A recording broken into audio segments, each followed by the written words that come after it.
Bom, vamos lá. Boa tarde a todos e todas. Nós estamos iniciando mais um Roundtable do MetaLab. O MetaLab é um laboratório de pesquisa e inovação dedicado a realidades imersivas, sediados na Universidade de São Paulo.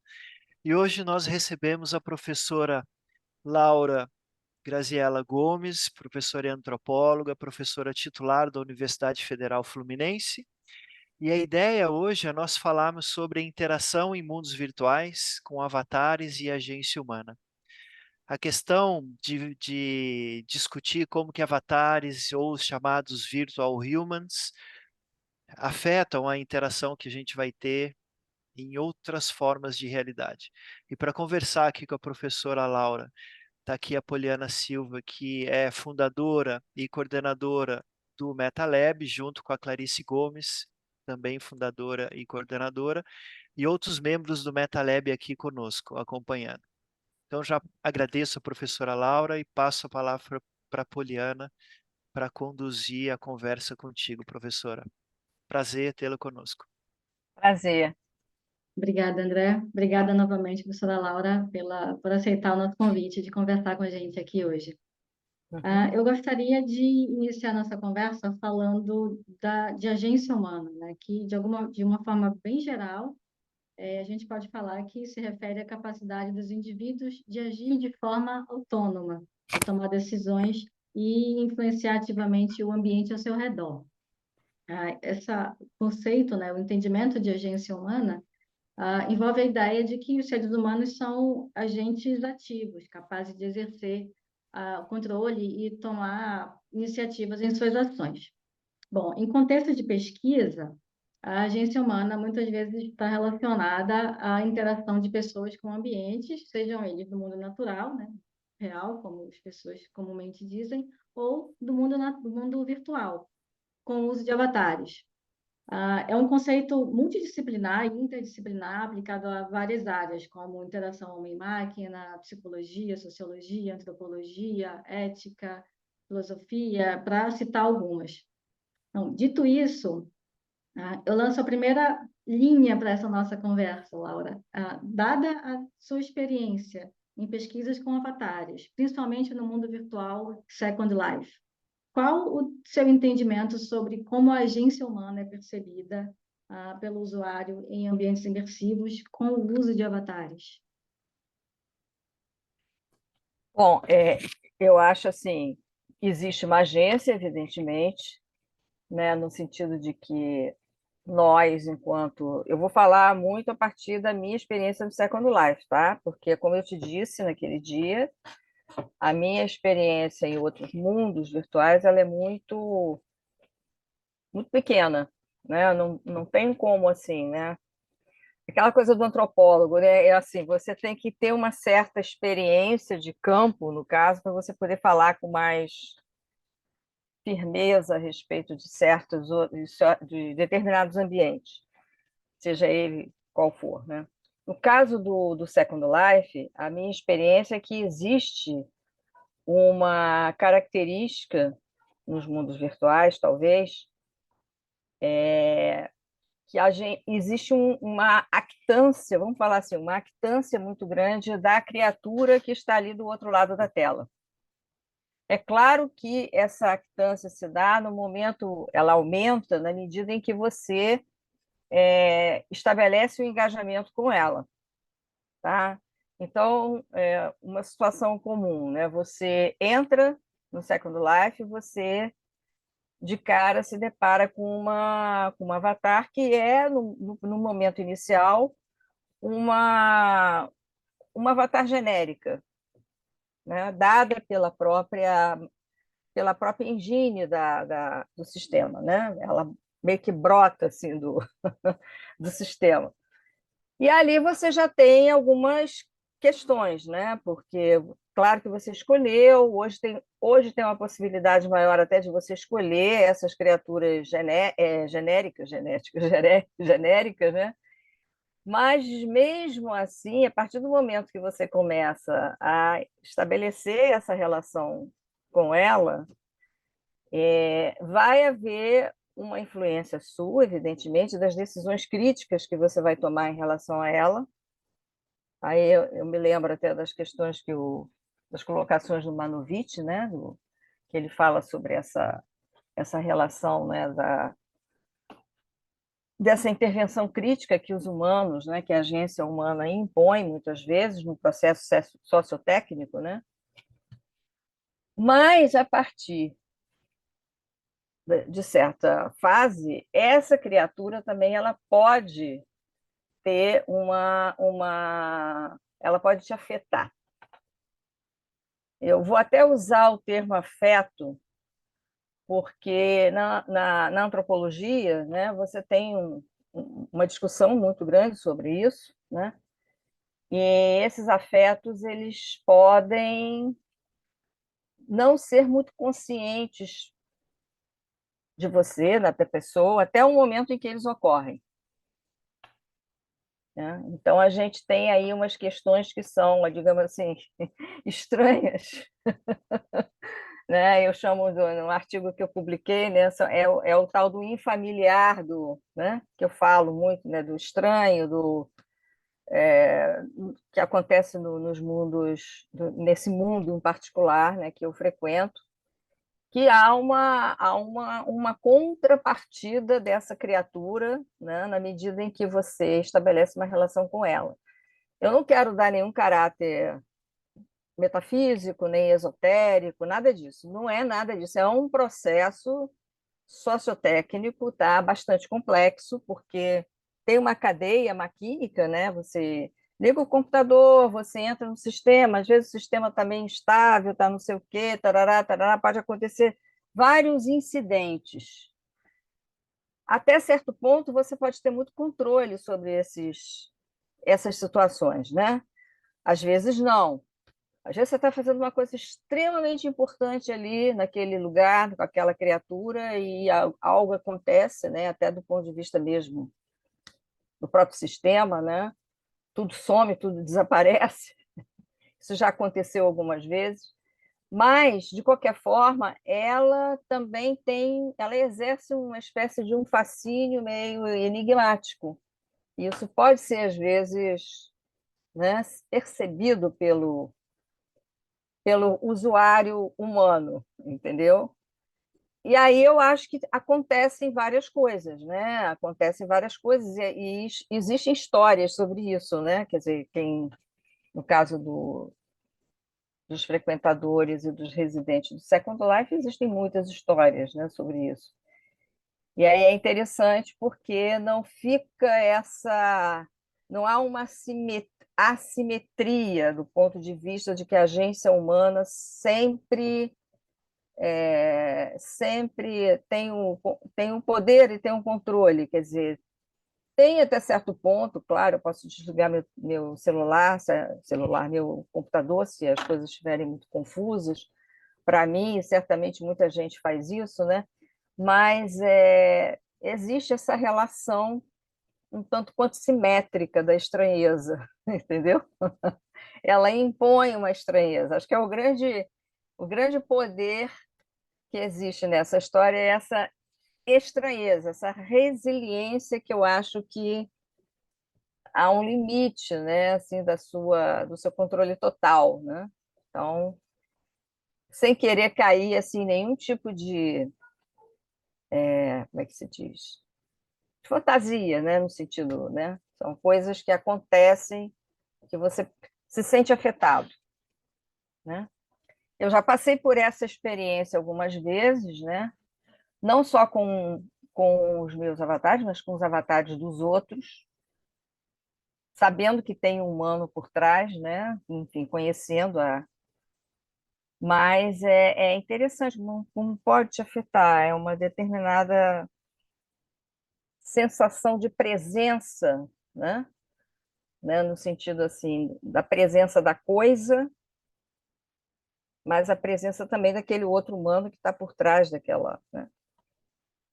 Eu não sei se eu respondo, acho que talvez eu não esteja respondendo nada, mas eu estou abrindo questões para a gente poder discutir aqui. Sim, esse é um dos objetivos, né? A gente É conversar muito e sempre. subjetivo, sim. Tem pessoas que não suportam isso, entendeu? Tem pessoas, é interessante, porque quando você conversa com pessoas que, de repente, entram, mas não aparecem mais, ou enfim, ficam pouco tempo, tem pessoas que não suportaram essa. Aí prefere algo mais convencional, vão para um jogo, vão, sabe, ter uma relação mais. Não sei se é porque, enfim, aconteceu alguma coisa, a gente, né? Mas tem pessoas que não. Sim, há uma inquietação às vezes, né? Sim, sim. Acho que a Clarice tem uma pergunta para fazer em relação a isso. Eu queria aproveitar um pouco essa discussão da, que essa palavra é muito interessante, né? Afetar, afeto, e para entender, professora, na sua perspectiva, o quanto esse afeto ele é intencional em uma perspectiva do desenho e da concepção desses ambientes, então as formas, né, como somos afetados dentro das experiências que esses ambientes permitem, especialmente Second Life, são, a gente poderia dizer, preponderantemente consequência de um desenho intencional dessa plataforma, da experiência que se vive ali, ou, é, ou não existe necessariamente uma intencionalidade nesse design e muitas dessas ações elas são inesperadas e elas acontecem na interação e não são previsíveis, assim, queria ouvir um pouco da sua experiência, qual a sua percepção sobre isso. Olha, eu acho que é tudo no meio termo. Há uma intencionalidade, sim, claro que há, né? Você, tecnicamente falando, teoricamente falando, você é quem decide muitas, muitas escolhas que você faz, tanto de singularização do seu avatar, né? E aí tem uma questão interessante no Second Life, que a oferta é imensa em termos de diferenciação possível, né? De várias possibilidades que você tem com relação à figura, à imagem, imagética, entendeu? Você pode ser um avatar não humano, você pode ser um avatar totalmente diferente do que você realmente é na vida real, quer dizer, você pode fazer, né? Eu cheguei até a conversar um pouco com você, né, Poliana, sobre isso. Você pode fazer muita coisa, e quanto mais conhecimento operacional você tiver, técnico, né, inclusive do browser, do sistema, dos recursos, você vai saber fazer isso melhor, né? Isso é uma coisa assim, a intencionalidade ela existe e ela é desenvolvida ali dentro. Inclusive, você aprende a usar essa capacidade, né? A sua capacidade criativa, ela é ajudada através dessa intencionalidade. Você cresce ali dentro a partir do momento que você tem a intenção de fazer certas coisas e você parte para fazer, com os recursos que o sistema te oferece. Agora, em tudo há uma. Eu temo em dizer isso porque, né, em tudo há alguma coisa que pode ter um efeito, né? Quando tudo está pronto, quando tudo tá sendo elaborado e tal. Ou pode não dar certo, ou pode acontecer alguma coisa, ou pode dar muito certo e produzir um efeito de encantamento, de maravilhoso, né? Sabe aquela ideia do maravilhoso, da literatura, né? Por isso que eu faço. Eu não sei se vocês chegaram a tomar conhecimento desse artigo que eu escrevi né? É um artigo que eu elaborei muito essa questão, porque é uma questão muito premente para mim, né? É isso. Você, por exemplo, você está num determinado ambiente. Lá tem muitas ilhas que a proposta é fazer algo assim né, fora do realismo, completamente fora de um ambiente realista, né? Aí você chega no lugar, tem as sereias, né? Lá tem muito sereísmo e tal, e tal. Você chega e você começa a ver aquelas criaturas que estão ali.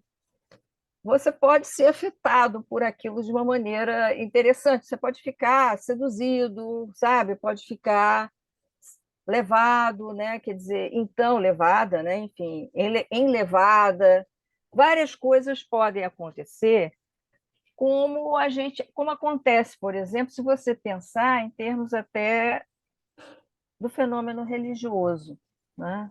Em relação a um totem, a uma imagem, a a alguma coisa, né? Um ambiente que você esteja, um ritual que você esteja participando, né? É uma questão assim que eu coloco nesses termos, viu? Porque nós temos essa discussão na antropologia em relação a vários contextos, né? Contexto do ritual, né? O contexto mesmo da perspectiva da religiosidade, das manifestações religiosas, o fenômeno da possessão, né? Quem trabalha com sociedades indígenas, xamanismo, coisas desse tipo, né, e tal, e também outras religiões, as religiões africanas, né, de matriz africana. Então, é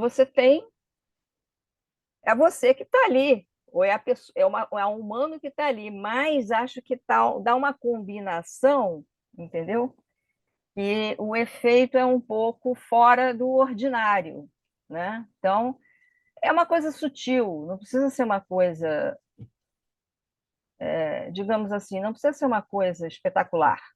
É um efeito sutil, é uma coisa que as pessoas sentem, algumas pessoas se assustam, né? Algumas pessoas ficam, podem ficar preocupadas, né, com isso.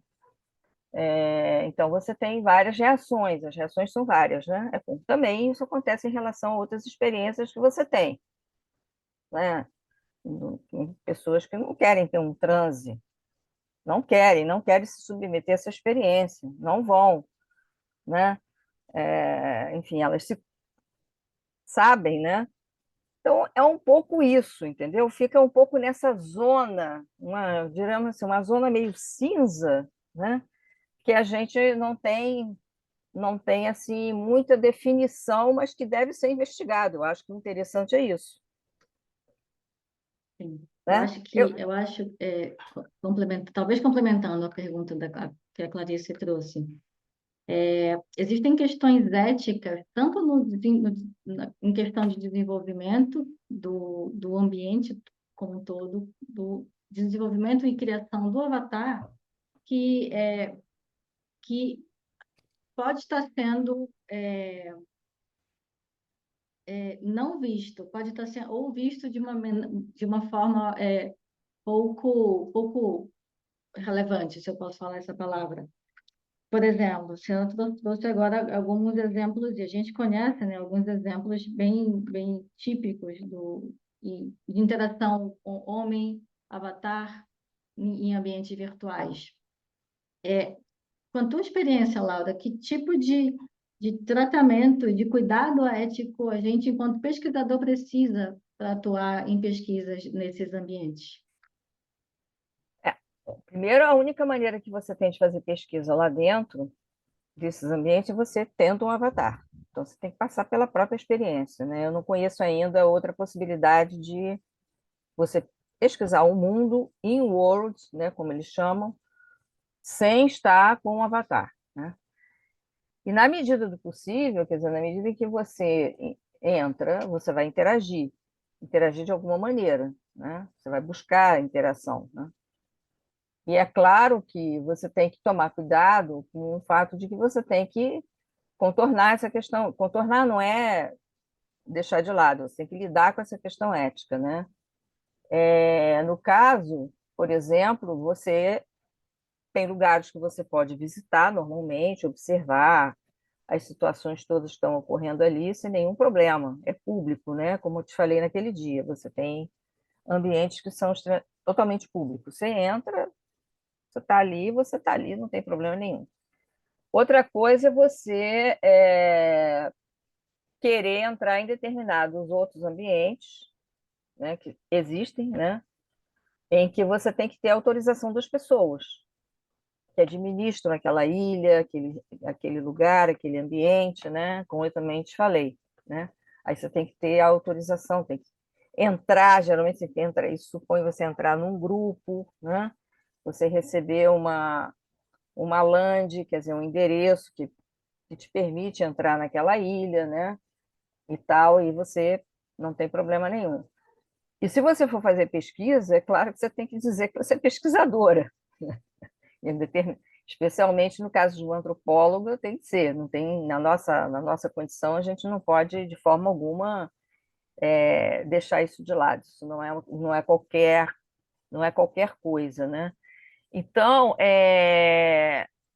a questão ética está presente, você tem que estar sempre pensando nisso. Agora, isso não exclui a ocorrência desses eventos, né, de você estar num lugar e você observar como que as pessoas podem estar ou não mais afetadas, ou você mesmo se afetar, e aí você se colocar nesse sentido, né? Enfim, você saber até onde vai o seu limite para você também poder participar de determinados grupos, de determinadas, digamos assim, determinados grupos que existem para fazer determinadas práticas e tudo mais. E aí você tem que saber lidar com isso, quer dizer, você tem que escolher isso, você tem, né? Por isso que não é um lugar que seja, não é um ambiente, né, imersivo que seja orientado para crianças, né? A gente já discutiu isso, né? Existe até uma política lá de controle nesse sentido, né? De vigilância nesse sentido, né? Ou então, quando existe alguma coisa, tem que ter todo digamos assim, uma confirmação de idade, tem que ter autorização, tem que haver uma série de, né? E é mais ou menos isso. Tudo isso pode minimizar ou não, porque necessariamente, não estou colocando aqui que seja que todo mundo vai acontecer com todo mundo. Vai depender muito também dos seus afetos que você leva com você. Tem uma questão que a Sherry Turkle trata disso, vocês conhecem ela de nome, né? E ela é da área de psicologia no MIT, né? Ela já vem discutindo essas questões já há muito tempo, né? Naquele livro dela, Second Self, ela fala dessa questão da transferência, né? O avatar pode ser um objeto transferencial, certo? Quer dizer, para quem tem assim, um certo trato com a psicanálise, e por isso que eu gosto até de usar um pouco a psicanálise nas minhas análises também, é que é um objeto que pode ser, às vezes pode criar um avatar, você não sabe, você cria um avatar, de repente você olha assim para ele, essa figura me é familiar. Isso já aconteceu comigo, e não é assim, sabe? É uma coisa interessante. A minha familiar, não é nada que você tenha feito intencionalmente, no sentido de você copiou, né? Você quis fazer, mas aí tem uma coisa familiar que você reconhece, E surgiu, né? né? Que surge, né? A figura materna. Por exemplo, aconteceu com a minha irmã, que faleceu, ficou muitos anos doente, entendeu? E aconteceu que, de repente, um dia eu estava mexendo na minha avatar, fiz lá umas mudanças nela, comprei uma pele nova, essas coisas, né? Da atualização tecnológica que você faz, né? Você não... E, de repente, uma figura que apareceu na combinação, né? Eu gostei muito daquela figura, achei que ela ficou ótima, né? Deu assim, uma empatia imediata, embora não tivesse nada a ver comigo. A figura é completamente diferente de mim.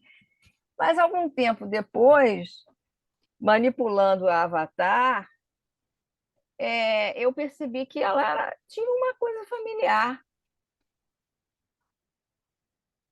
Como eu tenho já esse direcionamento, eu comecei a pensar, a refletir sobre isso, mas engraçado, ela não me é totalmente estranha. Ela tem algo que aí, fui matando a charada, entendeu? Vendo determinadas fotos da minha irmã, nossa, está muito parecida, tá? Tem uma semelhança, não é o retrato, nada disso, eu não fiz nem estava com isso na minha cabeça. Mas há alguma coisa que acontece, né? Você consegue produzir algo, não foi intencional, aí tem a questão da intenção, não foi intencional, não estava com a... Ou fazer um avatar com a fisionomia da minha irmã, etc, etc. Não teve esse planejamento, não teve essa intenção, entendeu? Mas alguma coisa que, na manipulação, né, sociotécnica, você ajusta para cá, ajusta o shape para cá, você puxa, aí você começa a ver que você tem preferência por certos, né, a construção da face, né, aí tem toda uma discussão sobre o rosto do avatar, e que os avatares do Second Life se prestam muito para isso, porque eles são... Você pode construir todo o rosto, né? Você pode editar o rosto todo, é impressionante. E tem muitas Então, funcionalidades. exatamente. Então, no que você estava ajustando o rosto, eu acho que isso tem até uma discussão na própria biologia, né? A questão da forma, né? Como é que a forma de uma determinada espécie, de uma determinada criatura, ou de uma pessoa, que pode ser uma pessoa, né? Se impõe, né? Na hora que você está ajustando a face, né? A massa do rosto, né? Você começa a dar uma acertada, começa a fazer a manipulação numa direção que você, sabe, acaba criando uma criatura que está dentro de um universo de fisionomias familiares que te agradam, a partir da qual você tem uma empatia, que você estabelece uma relação de amor, né? Aí tem todas essas questões aí que para a meu ver, não tem nenhuma transcendência no sentido místico, tá? Não estou querendo levar isso para nenhuma, mas é uma questão mesmo na área da psicologia, na área, né, da psicanálise cognitiva, né, que você vai fazendo algo que, sabe? Então é interessante. E aí só que você muitas vezes você está fazendo, mas você não está tendo consciência que você está fazendo dessa maneira, né? Aí, quando está tudo pronto, aquele conjunto pronto, que foi o caso, né? Quando eu arrumei, né?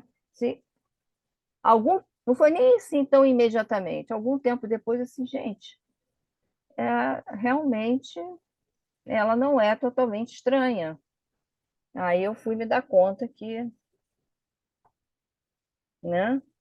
Então, Que a é uma lembrança te fez situação interessante. reproduzir. Isso é uma situação eu acho que é uma forma de afeto. Afeto no sentido, sabe, da agência também, Sim. esse jogo, essa situação toda que a gente está discutindo aqui, né? O ambiente também é a mesma coisa. Acho que você também, como você constrói o mundo ali dentro, né? Embora você não precise fazer tudo, mas você constrói, organiza, se você quer fazer assim, assado. Também você pode criar ambientes que são totalmente, que tem um aconchego, né? Que você se sinta bem, né? A questão do lugar, né? Porque também tem alguns lugares né? Algumas ilhas que você não se sente bem, como tem na vida real, né? Você chega num lugar, você às vezes não se sente bem naquele lugar, né? Mas aí em outros você já se sente bem, né? Tem um canto lá que você gosta, a sua própria casa, né? Tem os seus cantos, né? Então é mais ou menos nisso, né? À Sim. medida que você vai habitando o mundo, você vai adquirindo essa consciência maior. Aqui eu estou bem, aqui eu não estou bem, aqui eu faço isso, aqui eu faço aquilo, né? Professora, tem Não muita está muito coisa. esotérico, não, né? Porque eu Não, tá assim, ótimo. eu não sou uma Imagina. pessoa esotérica, eu não gosto de exotizar as coisas. E aí Tá parece que ótimo. não quero, não é esoterismo, não, mas é para dar Sim. assim, essa dimensão Mas é isso mesmo, a questão tem muitas facetas, imagino aí. Minha pergunta vai no seguinte sentido. Quando a gente está falando de agency, pelo que a Uhum, professora está dizendo, eu imagino que um dos métodos que pode estar por trás é uma etnografia nesse ambiente. Imagino, né? uhum, De quem é de estudos organizacionais e não conhece muito a sua área, mas imagino que é uma etnografia que está acontecendo. Quando a gente entra nesses ambientes e eu começo a me perguntar sobre agency, tem intencionalidade, tem papel de projeção de imagens futuras, tem recuperação de traumas passados que tem. influenciam a maneira como eu leio o ambiente. Tudo isso está acontecendo meio que ao mesmo tempo. E se eu tento, dentro de uma etnografia, observar a agency, talvez eu possa observar, vendo o que o meu avatar está produzindo naquele mundo, por exemplo, mexendo objetos, mas, mas nunca é ele, né? O avatar é sempre uma representação gráfica que está sendo movimentada por mim. Eu entendo que a real fonte de agency é sempre o ser humano. Mas tem outras coisas que parece interessante, que começa a aparecer aí, que a própria professora falou que existe transferência. Então eu transfiro e talvez eu comece a achar que o meu eu está no próprio avatar. Uhum. Como, como observar agency dentro de uma etnografia e como é que eu gero evidência para a produção de peças acadêmicas? Porque uma coisa é eu fazer uma reflexão e ficar com isso dentro de É, mim, mas eu preciso transformar isso em evidências que vão ser registradas no sim, artigo ou em alguma forma que seja validada por um terceiro. Como Agora, fazer? isso aí é uma questão de como, né? Da questão dos métodos, né? Como você faz etnografia nesses mundos, né? Nesse lugar especificamente. Eu me lembro que quando eu ingressei no Second Life, lá em 2007, tinha muita gente pessoal da área de marketing, negócios, né? Branding, todo mundo entrando no Second Life a fazer um tipo de abordagem que era muito rápido. As pessoas queriam, em uma semana, desvendar todos os mistérios do Second Life, né, com a finalidade da questão do marketing. A questão é que você pode fazer tudo isso, mas tem que ter um tempo. Né? A etnografia, quer dizer, no sentido antropológico, a etnografia leva tempo. Né? Não é uma coisa que você faz assim, vapt-vupt, né? Então, esse tempo é fundamental para você poder, primeiro, adquirir uma certa familiaridade com o mundo, mesmo que você não conheça o mundo, quer dizer, familiaridade é diferente do conhecimento, para não cair na armadilha de que as coisas passam a ser familiares para você e você já acha que conhece a coisa. Né? Não, aí não é bem assim. A gente aprende isso no trabalho de campo convencional. Né? Aqui na cidade mesmo, a gente tem familiaridade com muitas coisas que a gente vê, que a gente sabe que existe, né? Até uma certa naturalização, normalização. Quando você entra, né, a fundo, você se surpreende, né? Você começa a saber que você não conhece muita coisa daquele universo, pequeno universo, né? Bom, a mesma coisa acontece ali. Você pode levar muito da experiência da etnografia clássica para esse ambiente, né? Agora, não se esqueça que é o seguinte, né? Isso é uma coisa importante. Há vários tipos de interação acontecendo lá dentro, né? Quer dizer, você com seu avatar é uma interação, é uma relação, né? Você sabe que ele é, até certo ponto, a tua criatura, ele é uma representação sua, mas ele não é uma mera extensão e não é uma mera. Ele tem uma. Num determinado ponto, ele pode ter aquilo que eu falo, tem uma autonomia, que não é dele, é do próprio sistema como um todo, né? Que tem uma certa autonomia em relação a você. Tá? O sistema pode te expulsar né? Se ele der um negócio, te expulsa, te apaga, quer dizer, apaga no sentido de joga para fora, acabou. Então tem essa, né? Falando nesses termos técnicos mesmo. Então, isso é uma questão, é uma interação que é sempre uma interação muito, não vou dizer que ela é tensa, porque hoje as coisas estão mais controláveis, sociotecnicamente falando, né? Eu me lembro que quando eu entrei, o sistema ainda era beta, beta, beta, beta, né? Então, muitas vezes por dia caía tudo, né? Então era uma incerteza, era um grau de incerteza muito grande. A partir do momento que o sistema ficou tecnicamente estável, né? Então, é uma plataforma estável, dificilmente hoje o Second Life cai, né? Então, assim, tem problemas, apagão, só apagão da sua parte, a luz aqui, a internet aqui que cai, então acabou. Mas, enfim, do ponto de vista do sistema, essa relação ela tende a ser mais estável, então ela não é toda hora quebrada, né? De uma forma assim, sabe, que cause algum tipo de transtorno. Mas é uma interação que é sempre muito frágil, né? Porque depende dessa cadeia toda sociotécnica, depende de muita coisa, entendeu? Que se não acontecer, nada é feito, né? Eu não sei nem se o Brasil tem algum cliente, algum sistema cliente, né? Coisa para o cliente do Second Life. Já teve uma certa época, não sei se tem mais. Então, se acontecer alguma coisa em algum lugar onde o meu avatar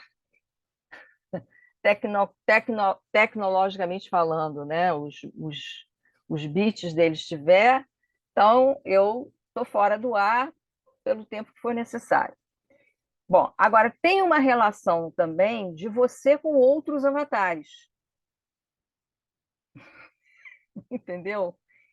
E esses outros avatares você não tem certeza, porque não há nenhuma instituição lá dentro que, de forma coercitiva, te obrigue, né, a se apresentar para as pessoas a sua identidade real. Quer dizer, você nunca saberá, a menos que a pessoa queira que você saiba. Tanto é que a última parte do profile, né, a última aba do profile, que em princípio a pessoa pode fazer uma descrição dela na vida real, especialmente nos últimos tempos, eu tenho visto isso uma incidência muito grande, né? Quando eu vou para lugares assim que começa a clicar para ver, né, quem é que tem aqui, quem é que está se apresentando aqui, real life, né? É muito pequeno. As pessoas não querem ser identificadas, a real life delas. Elas querem que você interaja com a criatura dela. E aí a relação se torna muito complexa, né? Muito complexa, porque você está lidando com uma imagem, com uma figura, né? Com uma imagem que pode ser a mais realista possível, porém, num nível maior de incerteza, porque você não sabe, na real life, que pessoa que está ali, nem da onde que ela é, se ela é dos Estados Unidos, se é do Canadá, se é da França, se é da não sei lá, não tem, entendeu? Então, isso é uma questão. Aí você diz assim, mas como é que você vai fazer pesquisa dessa forma, né? Esse é o dado que a pessoa está me dando. Ela não quer saber, não vai dar, não adianta você perguntar para ela, né? Se ela é isso ou aquilo, entendeu? Então ela vai dizer se ela quiser e eu tenho que respeitar isso, né? Eu posso estar num ambiente que eu estou conversando pelo voice, ou pelo teclado e tal, e as pessoas estão muito falando normalmente, assim, numa festa, por exemplo, está todo mundo dançando, né? E aí as pessoas estão teclando entre elas e também no geral, né? Mas tem uns certos limites nessa, né? É a criatura que é focada, né? Não sei se eu estou conseguindo chegar perto da sua questão, né? Então, o que eu tenho ali à minha frente, eu tenho a minha humanidade comigo aqui do lado de cá, que eu sei que eu não sei quem eu sou, não, mas eu imagino quem eu sou. Continuo fazendo a mesma pergunta socrática, né? Mas, ao mesmo tempo, eu tenho né, alguns dados a meu respeito, da minha realidade. Agora, da realidade daquelas pessoas, eu só tenho se elas me disserem. Às vezes eu posso estar diante de um avatar alternativo das pessoas. As pessoas costumam ir a vários lugares com seus avatares alternativos. Então, ela tem duplos, ela tem triplos. Pessoas que têm. Eu tinha um amigo, agora ele não está frequentando tanto o Second Life, mas ele tinha mais de 50 avatares. Ou seja, Fernando Pessoa na veia, né? Cada vez que ele aparecia com um avatar diferente, sabe? E ele tinha assim, ele continua vivo, mas ele não tem entrado. Ele tem uma das coisas que ele gosta de fazer, que é um hobby dele, é fazer avatar de determinadas pessoas famosas, celebridades, especialmente músicos, né? Então, às vezes eu vejo lá um determinado músico que eu sei que é o meu amigo. Puxa, você conseguiu fazer? E tá, consegui, não sei o que, não sei o que lá. Ele vai me testar e tal. Então, mas esses são assim os mais identificados, porque eu sei que ele gosta de fazer esse exercício, entendeu? Constante. É uma coisa intencional dele. Aí ele procura as coisas, ele coloca a roupinha da figura que ele está representando, como é que se diz, os acessórios, o cabelo. Ele faz assim. Tem uns, então, que são exatos. Ele encontrou tudo. Inclusive, na época, podia ter o nome, aquela coisa do nome e do sobrenome. Ele colocava o nome da pessoa, né? Agora, da mesma forma, ele tem outros, né? Eram 50, quase 50, ou mais de 50, que eram coisas da cabeça dele, né? Entendeu? Enfim. E outra coisa, também tem uma questão interessante, que o avatar não precisa ser um ser, uma criatura, no sentido de um animal, um bicho, uma figura humana, né? Pode ser um objeto também, né? Isso é muito interessante, né? Pessoas que conseguem fazer suas formas, elas fazem coisas, elas se tornam coisas. Muito Então, você está interessante. você São, tá, você tá numa festa, de repente vem um bully passando são, assim pela são sua. múltiplas identidades, né, que o ser Então, humano é que eu falo, incorpora. não existe a gente chegou a discutir muito isso no nosso grupo, né? Ali não existe uma continuidade offline online, né? Quer dizer, essa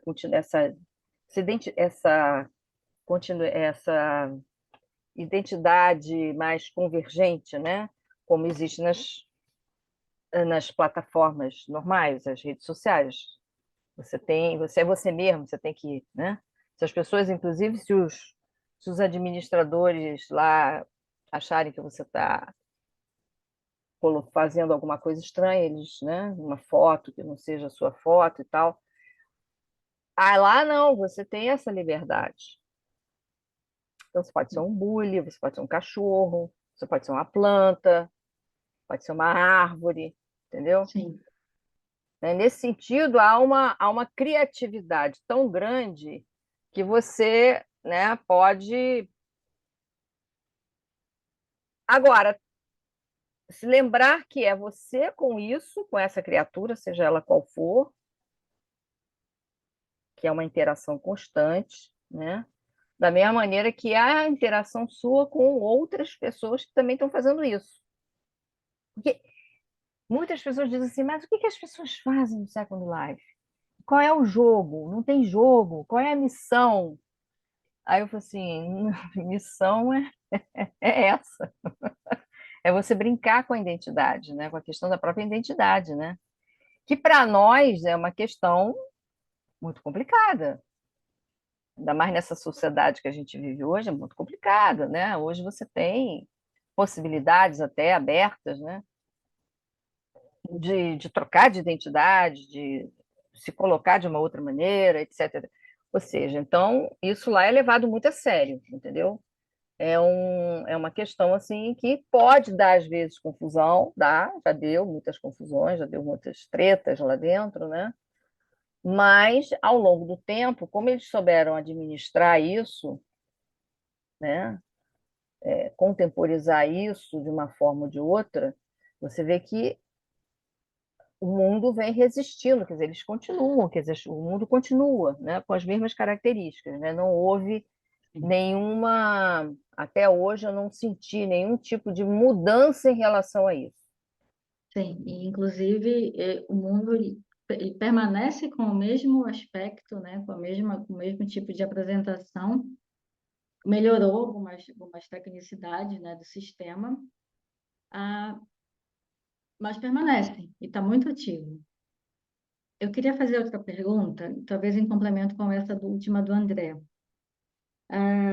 Na tua experiência enquanto etnógrafa em mundos virtuais, qual o teu principal, qual o teu foco quando a senhora vai não coletar, mas gravar uma evidência, documentar uma evidência em mundos virtuais enquanto etnógrafa? Veja bem, eu, no princípio, quando eu entrei no Second Life, eu tinha um objetivo muito assim inicial, que era retratar, que era documentar, que era acompanhar, observar os brasileiros no Second Life. O que era o Brasil no Second Life, né? Logo assim no início, né? Me lembro que logo assim que o Second Life chegou aqui no Brasil, todo mundo entrou, aquela coisa toda. Aí tinha aquelas praias todas de Copacabana, Rio, né? Depois também tinha a Avenida Paulista, ou seja, não sei se você leu isso em algum momento, né? Estava muito na mídia naquela época, né? Então meu interesse foi muito assim, o que faz o Brasil no Second Life, né? E aí eu fui justamente nesse momento, eu entrei com um bando de brasileiros, eu era mais uma brasileira entrando, né, e tal, aquela coisa toda. Foi ótimo porque como entrou muito brasileiro naquela época, a gente se socializou com a plataforma, que para nós era extremamente complexa, né? Até para os nossos recursos tecnológicos ainda, né? Tudo era muito complicado, tudo era muito difícil, diferentemente dos Estados Unidos, né? Lá, que já tinha placa de vídeo, não sei de quê, já tinha isso, já tinha aquilo, velocidade disso, a internet já era muito mais estável, né, do que a nossa. Enfim, lidando com isso, foi ótimo porque nós formamos uma comunidade, quer dizer, vários brasileiros se conheceram naquele momento, e aí eu estabeleci uma amizade muito grande com determinadas pessoas que faziam parte de um grupo que entrou na mesma época que eu, com essas perspectivas todas, fazer algum trabalho, fazer pesquisa para isso, para aquilo outro e tal, e fazer, enfim, cada um foi para um canto fazer. Teve duas amigas minhas que são, até hoje, são muito minhas amigas, são da área de design gráfico, então elas criaram uma revista, entendeu? Que noticiavam as coisas do Second Life, da comunidade brasileira e tal, faziam festa, aí tinha um pessoal de festa, enfim, o pessoal começou a fazer objeto, começou a fazer coisa, começou a fazer casa, né? O arquiteto, que até hoje ele tem uma loja de casas lá no Second Life e tal, que faz casas muito legais e tudo mais. Enfim, então, por conta até dessa confluência, né, na época, e nós fizemos uma comunidade. E eu comecei, então, que coisa interessante, eu comecei, então, a me colocar dessa maneira. Eu era uma antropóloga que estava fazendo pesquisa, mas estava muito interessada em saber o que os brasileiros estavam fazendo lá. Isso me permitia entrar em vários ambientes que estavam sendo construídos naquele momento. Até que, num determinado momento, uma fase, né, que eu tinha até mais capital para isso, eu investi em fazer uma ilha. Eu aluguei uma ilha grande, né? Aí convidei esse meu amigo arquiteto para fazer um ambiente. Aí eu quis fazer um ambiente assim, uma aldeia tribal, coisa de antropólogo, né? Fazer uma aldeia, porque não tinha isso no Second Life. Era tudo muito americano, muito europeu, entendeu? Muito japonês. Também tem o lado japonês lá, que é muito forte. E não tinha assim, gente, vamos botar aqui uma aldeia, uma tribo, uma aldeia tribal e tal. E, e também uma aldeia sertaneja, uma cidade do interior, né? Com coisa assim. Aí nós fizemos floresta, fizemos uma coisa assim que não, essas coisas não tinham lá, tá? A gente fez. Eu fiz 3 grandes projetos lá, tá? Na questão da cultura brasileira, de pensar o Brasil, inclusive em termos de espaço, né? Naquele ambiente. Fiz essa da aldeia, dos índios e tal, e tinha até avatares, a gente vestia os avatares de indígenas e tal, a gente brincava e tal, não sei o quê. As pessoas vinham, visitavam a ilha, entendeu? Achavam interessante, tudo bonito, e tudo muito, muito bem feito, com a tecnologia da época, que ainda não era mesh, era o mesh primitivo, né? E tal, certinho. A gente pegava as fotografias reais e analisava com vegetação e tal. Então, eu fiz esse projeto. Depois eu fiz um projeto Casa Grande Senzala, que foi muito interessante. Eu quis pegar não sei se vocês conhecem o livro do Gilberto Freire, na edição dele tem um mapa da Casa Grande, né? E aí ali a gente já estava mexendo com uma questão, que é uma questão complicada, né? A questão da raça e tudo mais. Mas aí a gente fez uma casa grande. Aí já foi um amigo meu lá do Pará, que trabalha com teatro, né? E ele se ofereceu para fazer, porque ele queria fazer, vamos fazer assim, não sei o quê. Aí fomos lá, construímos uma casa grande, lindíssima. E ele tinha as texturas mais maravilhosas que você possa imaginar. Ficou um trabalho assim de arquitetura fantástico, entendeu? Tinha tudo então tinha plantação da cana-de-açúcar, fez a senzala, fez tudo que você possa imaginar, né?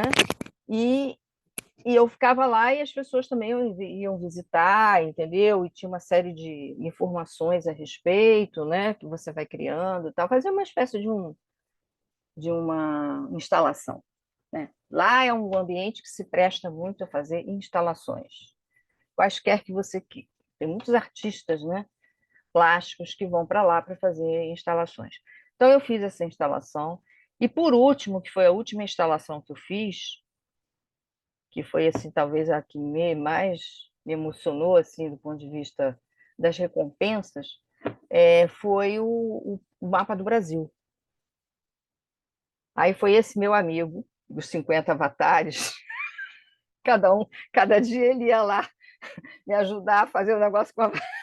Eu me perdi, mas ele fez a ilha, né? Ele recortou como se fosse o mapa do Brasil e fizemos as texturas de solo e tal, para mexer com essa coisa da matéria-prima, da terra, do ar, da água, da pedra, essas coisas todas.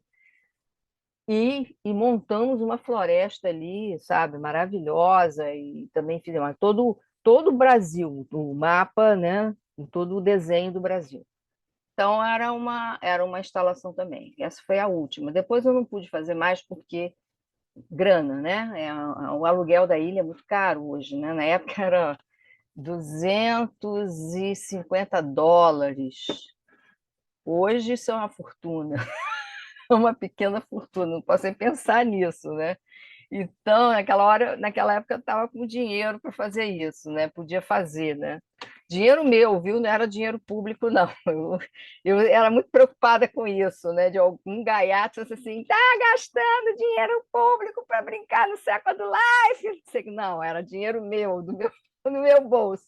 Mas eu fazia porque era uma coisa que eu achava que, através desse fazer, eu ia fazendo uma forma de etnografia. Quer dizer, respondendo à tua pergunta.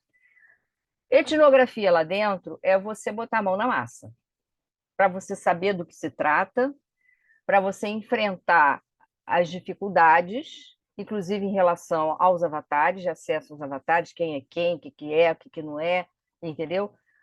Então, assim, foi me relacionando eficazmente com as pessoas que eu comecei a penetrar no mundo. Por exemplo, tinha uma amiga nossa que ela, junto com um pessoal americano, eles criaram uma banda, uma réplica da banda do U2, com todos os avatares do U2. Todo mundo do meu grupo lá era fanático pelo U2.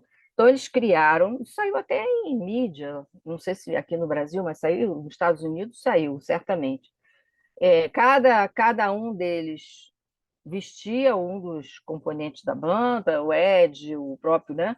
E a rigor, você olhava assim, nossa, mas criavam os palcos todos, cada show deles que eles fizeram com um palco diferente, foram vários shows, aí tinha um grupo. Olha, entravam, não sei como, entravam multidões para assistir esses shows no Second Life. Depois teve o meu amigo, esse mesmo amigo dos 50 avatares, que resolveu fazer a Rita Lee. Foi incrível o trabalho que ele fez. Ele criou a Rita Lee e fez o show da Rita Lee. Ele estava montando a banda do Legião Urbana, tanto é que ele fez todos os avatares, inclusive com os nomes. Mas aí eu não sei por quê, enfim, ele teve que trabalhar, não podia ficar brincando, né, entre aspas, o dia inteiro.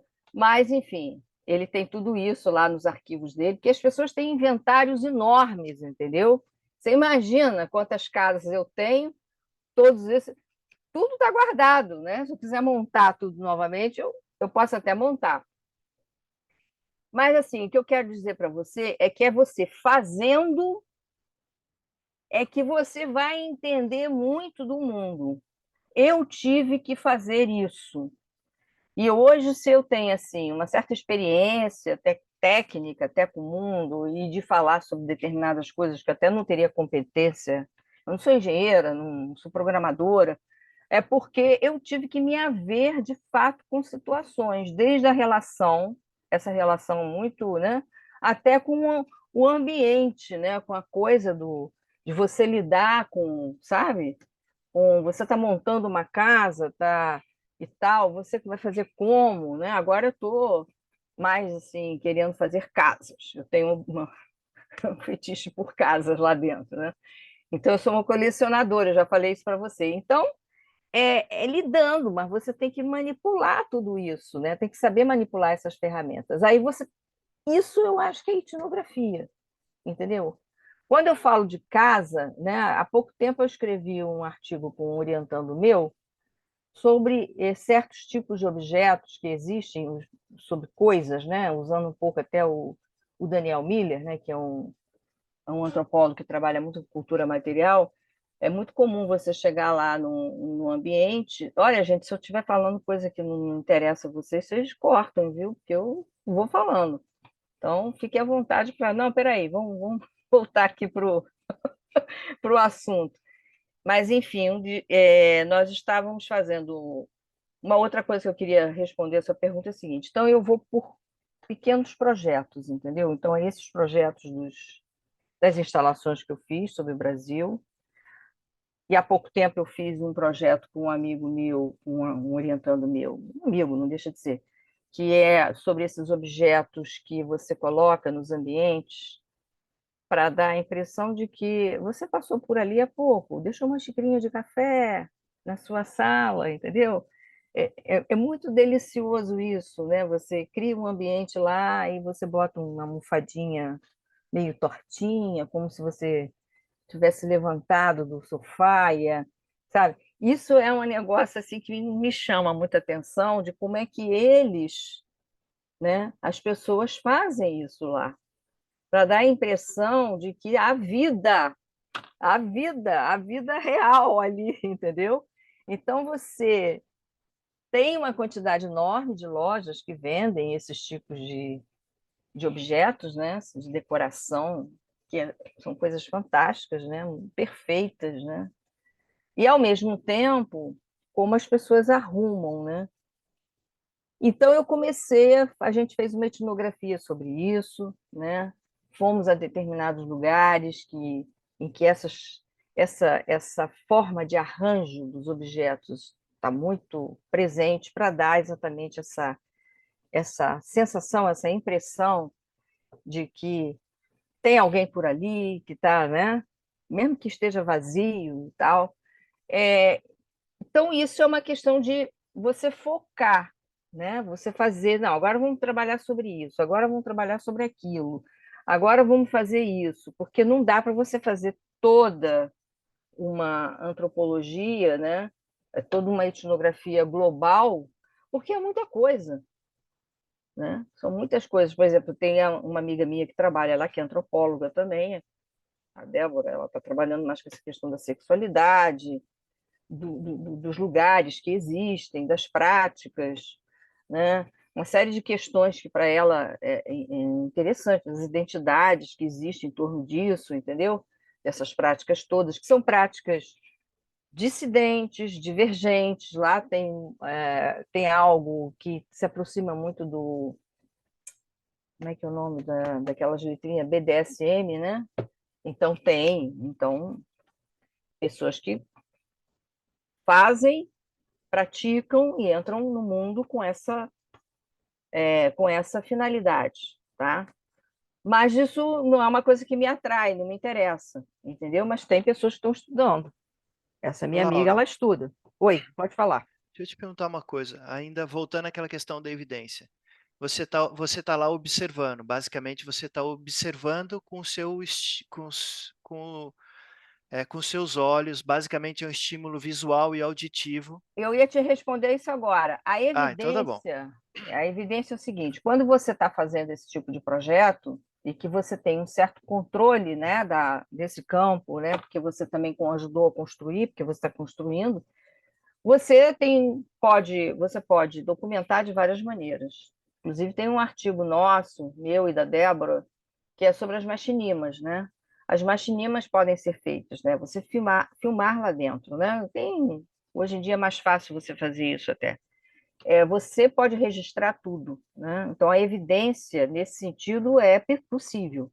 Quando envolve outros avatares, no caso de uma festa, por exemplo, no caso de uma situação que você esteja, né, se relacionando, a questão é uma questão de você colocar, né, pedir, né, falar com pessoas, com os avatares. A gente está filmando aqui a questão do hotel, né, por exemplo, quando a gente foi lá fazer a pesquisa dos hotéis durante a pandemia, né? Então, para responder ao André, o que a gente fez? Nós fomos a vários hotéis, né?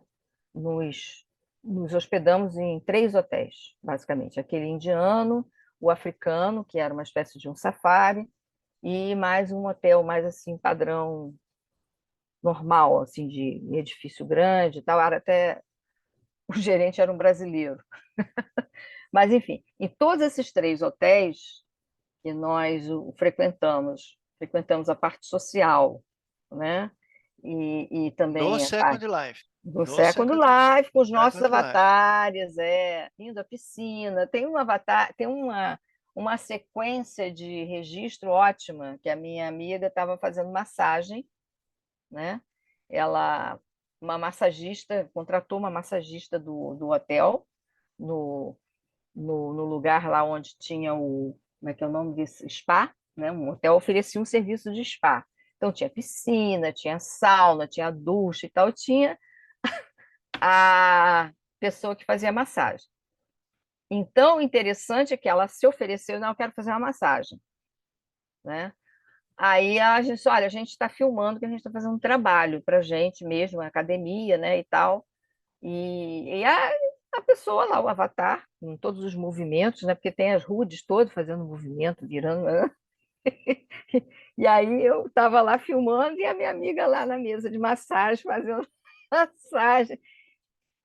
Não, é evidente, a gente como é que se diz? Mata a cobra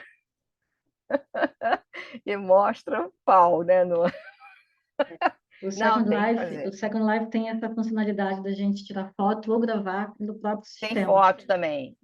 Inclusive, tem a plataforma do Flickr, né?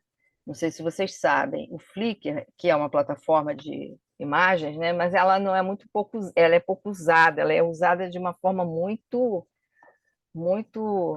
específica, né? A comunidade inteira do Second Life usa, né? O Flickr, né? Então ali você tem muita foto interessante que você falando com a pessoa que fez a foto e sendo um álbum, né, que ela não tenha nenhum problema para ela autoriza você a usar a foto, entendeu?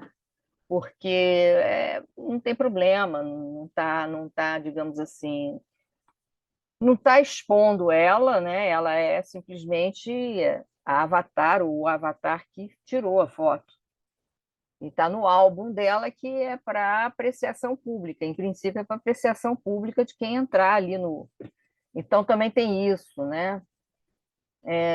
Eu acho que tem, assim, quando a ilha é pública e quando a ilha é um lugar que tem pessoas que estão passando assim, você pode tirar também, não tem problema. Se eu estou numa loja fazendo compra, e às vezes eu estou estudando isso, né, a questão dos corpos, né, as mudanças de corpo, né, da estética corporal, que se complexificou bastante, né?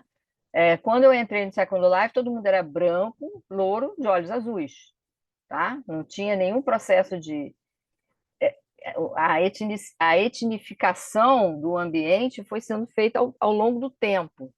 Hoje você tem uma infinidade, né, de composições étnicas, as mais assim interespecíficas também complexas, né? Então, se eu quiser fazer um trabalho sobre isso, eu tenho um repertório muito grande de imagens à minha disposição que eu posso usar, entendeu? Não vai criar nenhum problema ético, eu não vou roubar nada de ninguém, entendeu? Está nas lojas, está na. Você filma, né, um determinado lugar onde as pessoas estão, os avatares estão circulando, né? É como você tirar uma foto de uma praça pública, né? Com as pessoas passando, mas você não vai pedir uma a uma, olha, vem cá, né? Ou seja, então acho que isso aí não tem problema e para nós nunca teve problema, entendeu? E a descrição densa, viu, o André? Porque para nós a questão da descrição densa também é muito importante, né? É algo que você tem que descrever incansavelmente o que é, né? Dar nome, né? Fazer todas as referências, né? Então, continua assim. Muita coisa, muita coisa a gente sabe que não pode fotografar, que não pode, tal, mas a gente faz as referências todas e tal. A minha pergunta, Laura, é porque existe, parece, uma tendência em algumas revistas e alguns periódicos de, eventualmente, o parecerista, no processo de avaliação por pares, pedir algumas evidências que foram registradas. E Uhum. aí, se a gente pode ter imagens e tem gravações, etc., ou mesmo a minha própria descrição, quando eu estou visitando, eu não sei o que você acha disso, mas se eu estou andando por aquele mundo e eu vou tendo determinados pensamentos, o quão válido é eu registrar os meus pensamentos Sim, como você evidência? pode fazer uma descrição. Eu acho que isso serve para situações offline também. Existem situações offline que você não pode, de forma alguma, fazer nenhum registro, né? E são situações, às vezes, muito tensas, que o que vai valer é a sua descrição, o seu testemunho, né? E que a gente tem que, sabe? Então, assim, a gente tem muito isso na vida real mesmo. Não precisa ir para o Second Life para você saber que tem momentos que você não pode fotografar, que você não pode registrar, entendeu? E que você tem que dar proteção às pessoas, né? Ou proteção, ou então É uma questão até de segurança sua também, por uma questão de segurança sua, de você não sabe, isso existe, quer dizer, não tem. A questão é você justificar isso de uma maneira, sabe, bem cabível, né? Olha, não tem como fazer nenhum registro dessa situação aqui nesse momento, entendeu? Situação de conflito, situação de violência, né? Então, não é para você. Porque a questão do risco, né? Hoje existe uma antropologia de risco, né? Estou falando da minha área, né? Pessoas que vão fazer etnografia em locais de risco e em situações de risco. É uma opção da pessoa, né? Uma opção da pessoa. Agora, ela tem que saber também os cuidados que ela deve tomar, porque senão é suicídio, né? Senão você está. Então, as pessoas tomam cuidado, né? Não, eu vou subir ali naquela comunidade, eu sei que tem um monte de problema, uma questão e tal, mas eu vou usar os recursos, mas sabendo que você não vai poder fazer qualquer coisa, né? A gente sabe, não pode chegar numa comunidade, pelo menos aqui no Rio de Janeiro, e sair filmando e nem fotografando, né?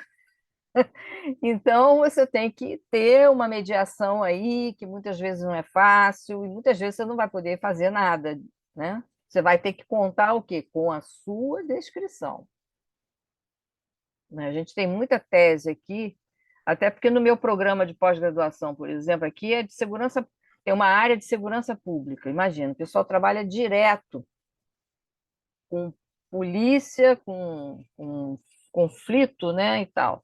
Não é a minha área, eu não trabalho com isso, mas os meus colegas trabalham. Então, tem que ser uma questão mesmo de saber, não vai deixar de fazer pesquisa por causa disso. Não tem como deixar de fazer pesquisa porque você não pode tirar uma fotografia, né? Então, é interessante. Ao mesmo tempo que a fotografia não pode ser... A fotografia também não pode ser compulsória, né? Isso é uma questão também interessante.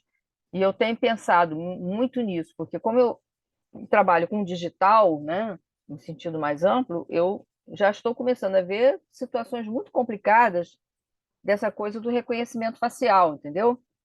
Porque para mim soa muito como uma coisa de controle mesmo, né? E aí eu não sei até que ponto que essa compulsoriedade da fotografia, da imagem, ela se impõe também como de uma forma muito coercitiva na nossa sociedade, que é uma sociedade muito complicada do ponto de vista da segurança, né, do controle que determinadas instituições querem ter sobre os cidadãos, quer dizer, então a gente também não pode deixar isso tranquilo, não. Eu estou aqui no meu prédio, eu estou aqui contestando aqui esse negócio de ter que ter uma portaria que você só entra na tua casa se você mostrar o seu rosto. Não, eu falei assim, não, escuta aqui, eu moro aqui, todo mundo sabe que eu moro aqui, as pessoas que me interessam saber sabem que eu moro aqui, eu não vou dar o meu rosto para fazer reconhecimento facial para uma empresa de segurança, né? Daqui a pouco você está num banco de dados lá não sei aonde. Não, isso aí a gente tem que dar um chega para lá nisso, entendeu? Porque não é assim, né? Então, assim, acho que a imagem ela é importante no sentido de dar uma certa, né, uma certa, digamos assim, noção, né, da realidade do campo, tal. Mas, enfim, não sei se eu respondi assim, a descrição é muito importante, viu? Não deixa de ser muito importante. O seu relato, como testemunho ocular, né, é muito importante, né? No caso da antropologia, tá? Nós não abrimos mão disso, né? Perfeito, Laura. Respondeu sim, obrigado. Mas, enfim. Eu acho que a gente já pode encerrar também, para não ultrapassar muito, não pegar muito mais do teu tempo de hoje, Laura. Tá bom, Ah, tá legal, tá ótimo. Espero que eu tenha ajudado aí a contribuir, a elucidar um pouco essas questões, a tá bom? conversa foi fantástica. Mais uma vez Tá agradecemos bom, a tua tá conversa certo. hoje. Tá bom. Obrigado, Laura. Um abração. Nada, nada. Tchau, tchau. Deixa eu-